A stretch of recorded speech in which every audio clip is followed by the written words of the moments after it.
আল্লাহর এক বান্দা ছিল নামাজের সিজদায়।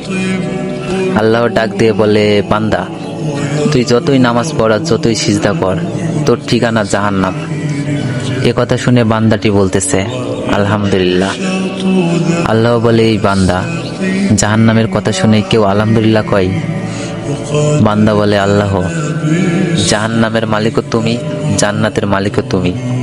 তুমি আল্লাহ যদি খুশি হয়ে আমাকে জাহান্নামও দাও, আমার আপত্তি করার কোনো অধিকার নেই।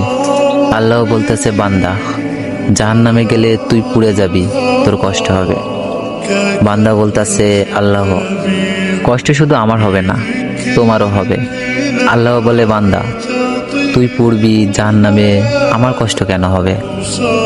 বান্দা বলে, আল্লাহ, মায়ের কোলে সন্তান যদি পানিতে পড়ে যায়, তাহলে দুনিয়ার কোনো মাই যেমন দূরে দাঁড়িয়ে থাকতে পারে না, দৌড়ে গিয়ে বাচ্চাকে কোলে নেয়, আমার বিশ্বাস ওই মায়ের চেয়ে কোটি কোটি গুণ দয়া তোমার বেশি। আমাকে জাহান্নাম দিলে তুমিও আল্লাহ শান্তি পাবে না। আল্লাহ বলে, বান্দা, এই দলিল তুই কই পাইলি? বান্দা বলে, আল্লাহ, আমাদের জাতির পিতা ইব্রাহিম আলাইহিস সালাম তোমার প্রেম বুকে নিয়ে যখন নমরুদের চুলায় পড়ে গেল, তার আগেই তুমি বলে দিলে। আমার দিকে তাকিয়ে দেখো, আমার কলেজা ভরে শুধু তুমি আছো, আর অন্য কারো জায়গা নাই। আল্লাহ বলে, বান্দা, আমার প্রেমের ভক্তি নিয়ে যদি কেউ জাহান্নামেও যায়, আমি জাহান্নামকেও জান্নাত বানিয়ে দিব।